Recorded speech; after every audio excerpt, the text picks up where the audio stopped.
Thank you, Eric. Thank you everyone for joining this panel. I'm really glad to be here. So I'm Alexandra Griffin, one of the two co-founders and CEO of BlueCargo. BlueCargo, I'll tell you a bit of my story in a couple of seconds and how it led to BlueCargo. But my background came from working on the port terminal side of things. So on the operational side and picking up and returning containers and managing equipment. So that has actually led to building today specialized in international freight audit company, very different from the others. So we launched the company 7.5 years ago, and if I was thinking I was going to build a freight audit company, I probably wouldn't have done it that way, and we would have started looking at contracts, managing freights, etc. But because we came from this shipment background and working at the ports and working with the dry trucking companies, we're really able to fit in where there was a need in the market. So story pain points that happen in international audits is really around the manual review that has to be done, cost leakage, and also having this true spend intelligence at the container level landed cost. And that's what we're able to provide because we track the container, we understand the shipment life cycle, and we can audit against the operational data.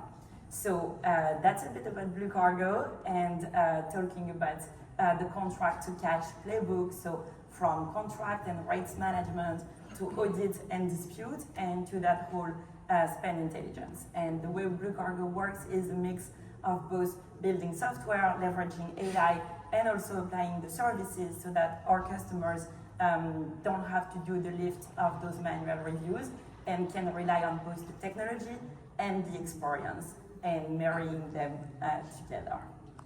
But so I would say now, going back to your question, Eric, we are focused on driving out costs in any ways we can. Looking with more scrutiny at all of our line items, looking at all of our typical transactions and operations and finding where there's dollars to squeeze so we can give it back to, in our case, our customers and the price of goods. Yeah. Pretty much the same thing. We have different options as far as avoiding tariffs on our sourcing, and because we're a large global company. So we explore that, but I'm really focused on the detention demurrage, which has really been tough for us. It's gotten better with a lot of hard work, but we want to get over the hump a little bit farther. Cost, critically important to us as we look at the entire supply chain, including inventory. So when we look at cost to move freight across the world, we're also looking at how many days does it take in transit. How do we manage our inventory from our Eastern or West Coast distribution centers? And what's that nice mix between cost and service to both our production plants and to our end customers? That's what got us into the conversations actually with BlueCargo of saying there's a need here that we don't know what's going on with these containers that we're getting billed for.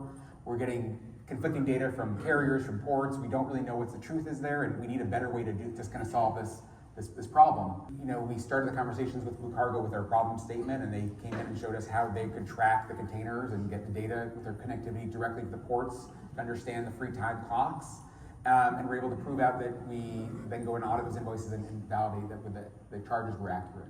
Like it was he said, she said very much? It was 100% he said, she said. Actually, I'm looking at the audience with someone from our team who was dealing with that on a daily basis, right? But it was a back and forth with emails and phone calls of trying to dispute things. And when you're moving the volume that we move, it's not, don't have enough time to do all those conversations, right? So finding something that's systemic that could do a lot of behind the scenes logic that candidly, I'm not sure even how it works, but it works the way it works, right? To make it so that we don't have to go through ourselves, but can trust the system to do that logic and spit out the exceptions of those really kind of outliers, and those ones we can dig in ourselves, but the majority of it is processed through using the data behind the scenes. And when there are conflicts, for the most part, terminals or carriers come back and say, oh, you're right, we've got the wrong, our data is inaccurate, or invoice is wrong, we will withdraw that invoice or so forth. Yeah, I think the technical term is magic, right?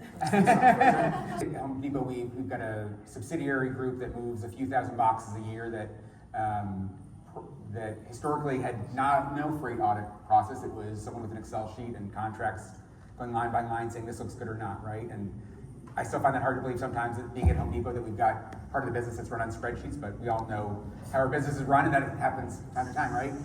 And so I'd say that because we've, about 6 or 9 months ago, we moved them over fully to BlueCargo. And so now everything from their ocean, from their drayage, from their detention, demurrage, et cetera, is now going through the audit process.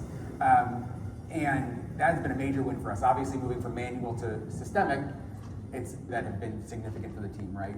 Things that we're not going to catch on a one-off basis, going line by line, you're going to miss, and let the magic really do the work behind the scenes. The other thing that's been, I think, really exciting for us is the analytics and data we're now talking about. And so in our drayage and detention demurrage space, we now have details at the line item level and analytics behind the scenes to say, where are we spending our money?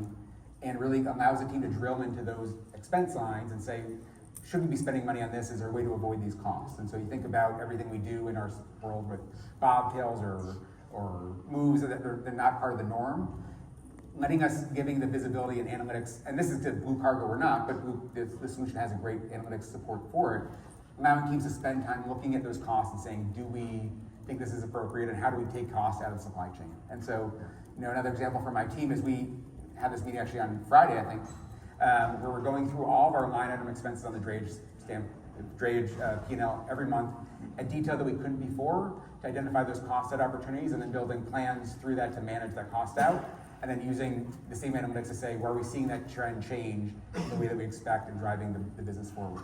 We need more horsepower and more data to make this happen. And we were able to have some initial conversations with BlueCargo and really look at what information they can help provide our team to drive improvements. I think at first we were a little reluctant to believe some of this stuff, right? And we were a little reluctant on our end to put it in place. But then the BlueCargo they came to the table with a really good learning session for us. I think he took our last 6-8 months worth of D&D charges, and we went back with them line by line, and you said, hey, we could have disputed this, and we could have disputed that. We went back against a couple carriers and got some money back. But by doing that, we kind of learned the process that we had to implement, and then we went live with you guys, I think, in October of last year. And then the next steps with that, we've already started to use this quite a bit, is the litigation and the dispute process, right? Back when we were even trying to do our tactical day-to-day stuff, we didn't have the resources to dispute, right? If we had 10 we thought we could dispute, right, June, we could go after 1 or 2 because we had 2 resources trying to find port times, appointment times, taking a little screenshot proving that we did return that, but just couldn't keep up with that, and that's been a big improvement for us. Some things outside of D&D that we've done to help our overall ocean costs, right? I talked a little bit about our container forecasting on a monthly basis. So our team works directly with our supply planners to ensure that we get the best number of containers and number of units forecast going out the next 12 months. We look at those end of every month, beginning of next month, and we're pretty meticulous about this by product line. And then we go back and we look at the actuals on that, right? Like all of these steps has made us better from an accrual and a cost management perspective. And the other thing it's done is it gives our team a lot more credibility. What is detention? What is demurrage? We teach our folks demurrage is French because it's at the port for whatever reason. Detention is not at the port. All right, demurrage. Demurrage. Yep. So once we get them grounded on that, we can go to the next steps. That's why you got into it. But they really didn't understand, right? And once we showed them how it worked and how it tied to inventory and how it tied to our ability to try to stay ahead of it. And as we've done that, again, being credible with your forecast and delivering it as much as possible, but then explaining the reasons why something happens has improved that process. So we had a series of meetings and then I began to explain scenarios and understand what the service was, and they showed and demoed, and then it became more and more interesting that, hey, they can fill a need that we have, because we don't have great visibility data, milestones, we don't have them, and when we want to dispute D&D, it has to be at a certain fairly high level. And so There's a threshold over which and you don't. it's higher than it should be. Okay. Which is an interesting topic that maybe Yeah. we can get to as well. So we have somebody raising the flag, and this person raising the flag would pass it on to somebody else who knew, and they would have to spend, I would say, a couple hours doing the research. Mhm. So we make great tires, but our supply chain is a little behind. We have a number of modernizations going on right now. So it took some research, and we often could get disputes turned, but it was a lot of work to do it. Okay. And so we realized, okay, we can have somebody do this for us, and I know that we're leaving money on the table because we just don't have the manpower to do it. And the people that are doing it, they're very stressed out anyway, so we don't want to use their time doing research on these old issues. We've signed up for as far as import and export. We export a lot, and after COVID, that was a nightmare too. So it wasn't just the D&D, but it's much better Just now. variance and ocean freight. We really needed BlueCargo to meet us where we're at. So we have different, kind of customized requirements to match up with our accounting rules and the information we need to really get the full value. And so they've been able to, we've had to learn along the way, but they've been able to adjust and give us the items that we need and be able to intake files from here and there because we had disparate data. So we really needed them to meet us where we're at. And then in the end, we needed them to be able to connect everything to US Bank. Yeah, so I would say from our side, we are using the data that we now have a good 18 months, almost 2 years worth of data to say, how are we awarding business, right? Who's making it harder for us to process payments, which should be the least of our concerns in the supply chain space, right? And taking time away from what we care about is getting product where it needs to go. So 100% it's impacting how we think about a business. I think it becomes a bigger factor in the conversation than it was before. I think having data behind it to make a decision is better than anecdotes from the team. Yeah. I think we at Home Depot try to be a shipper of choice, right? Where carriers want to work with us, and we want the carriers on the same expectations. So definitely something that we look at now when there's award discussions. Specifically on the D&D side, we can see the carriers that understand the data that's either in BlueCargo or we're communicating back and forth, like we got to get this off the terminal or we got to get this out of our DC.